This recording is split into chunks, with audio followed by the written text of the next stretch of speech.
उत्तर में केदार और दक्षिण में रामेश्वरम मिलेंगे।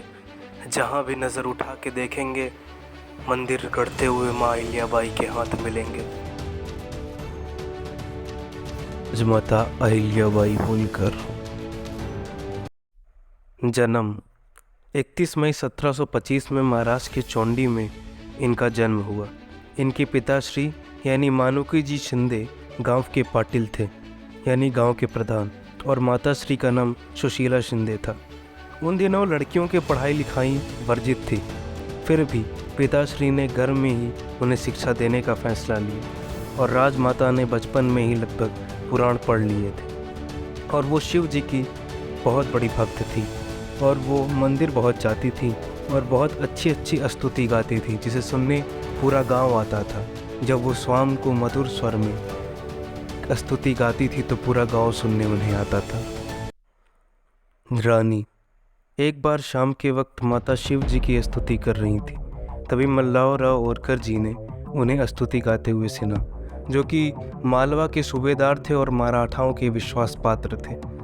उन्हें वो स्तुति सुन के बहुत अच्छा लगा और वो इतना प्रभावित हुए कि उन्होंने पिताश्री के सामने विवाह का प्रस्ताव रख दिया और वो अहिल्याबाई को अपनी पुत्रवधू के रूप में देखना चाहते थे।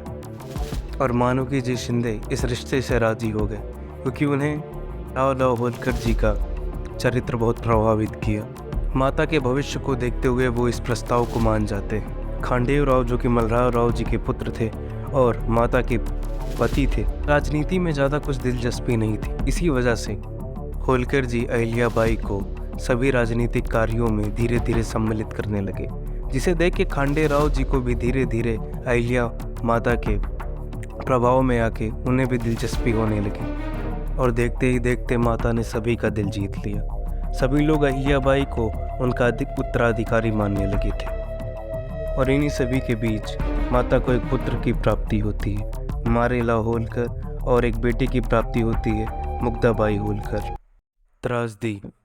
1754 में कुंभर के युद्ध में खंडेराव जी को वीरगति प्राप्त होती है। मानो माता पर तो दुखों का पहाड़ ही टूट जाता है। वो भी उनके साथ सती होना चाहती हैं, परंतु होलकर जी उनसे कहते हैं कि वो अब वही उनकी उत्तराधिकारी हैं और वही उनके बेटे जैसी हैं। और उसके बाद अहिल्याबाई होलकर जी पूरी जिम्मेदारी को संभालते हुए धीरे धीरे राज्य की अन्य व्यवस्थाओं को संभालने लगती हैं। और 1766 में मल्हार राव होलकर जी की मृत्यु हो जाती है। तब माता ने मालेराव होलकर जी को राजा बनाया, परंतु 1767 में उनकी भी मृत्यु हो जाती है। इतना सब कुछ होने के बाद माता को ये समझ में आ जाता है कि अब उन्हें ही गद्दी संभालनी होगी। पराक्रम। तभी उनके यहाँ से किसी ने रघुबा को बताया कि मालवा इस समय स्वामी विहीन है और वो उन पर अटैक कर सकते हैं। अहिल्याबाई होलकर को इस साजिश का पता चल जाता है और वो तैयारी करने लगती हैं। सभी अगल बगल राज्यों से मदद मांगती हैं और खड़ी करती हैं महिलाओं की सेना। जी हाँ, पहली महिला सेना इन्होंने ही रची और इन्होंने महिलाओं की सेना खड़ी की। उन्हें अस्त्र शस्त्र चलाना सिखाया और बंदूकों की भी ट्रेनिंग दी और उन्हें युद्ध के लिए तैयार करने लगी। और रघुबा को एक पत्र लिखा, वो पत्र मैं आपको सुनाता हूँ। इस राज्य पे ये समझ के हमला मत करिएगा कि गद्दी पे एक अबला नारी बैठी हुई है। आप तो जानते ही हैं कि नारी में शक्ति होती है और नदी पार करते ही आपको हमारी सेना का सामना करना होगा। ये बात आप बाखूबी जानते ही हैं कि अगर हम हार गए तो कोई बात नहीं, एक अबला नारी थी, परंतु अगर आप हार गए तो जग में किसको मुंह दिखाएंगे, और एक अबला नारी के ऊपर अत्याचार करने का कलंक आपको जीने नहीं देगा। इस तरह का पत्र सुनने के बाद रघुबा के अंदर हिम्मत टूट जाती है और वो कहते हैं, ये किसी अबला नारी के स्वर हैं, ये तो शेरनी के स्वर हैं। रघुबा को भी लोग भड़काते कि एक नारी से डर के आप वापस जा रहे हैं, परंतु रघुबा समझ गए थे कि जहाँ बुद्धिमता आती है वहाँ पे शस्त्र भी झुक जाते हैं।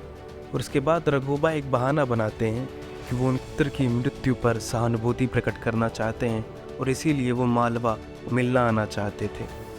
तो माता जवाब देती हैं कि मिलने आने के लिए सेना लाने की क्या ज़रूरत थी, और वो बिना लड़े ही लौट जाते हैं।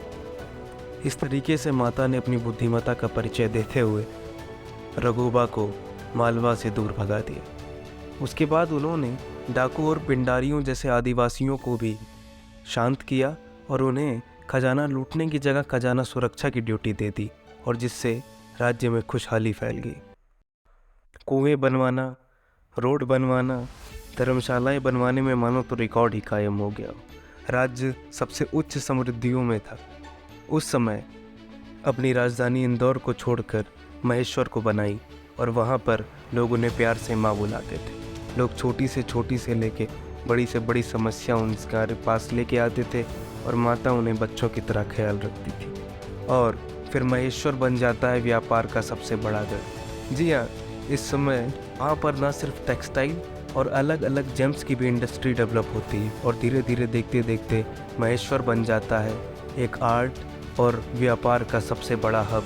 धीरे धीरे लोग वहाँ पे आके व्यापार करते रहते हैं। उस समय बताया जाता है कि उनकी प्रदेश की जीडीपी 17.5% से बढ़ रही थी, यानी आज के समय में अगर देशों की कंपेयर किया जाए तो बहुत ही ज़्यादा था।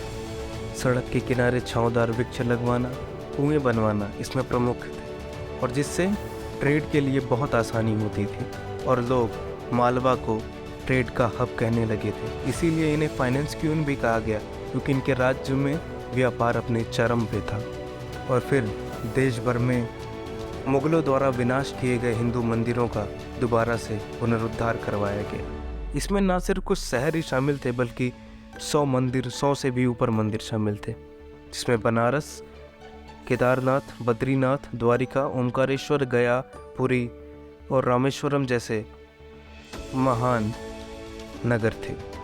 आज वाराणसी में मौजूद काशी विश्वनाथ मंदिर का निर्माण 1780 ईस्वी में माता ने ही करवाया था।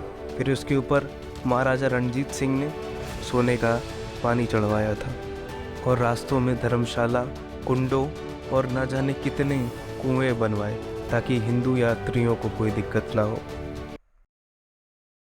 13 अगस्त 1795 को इंदौर में माता की मृत्यु हो जाती है।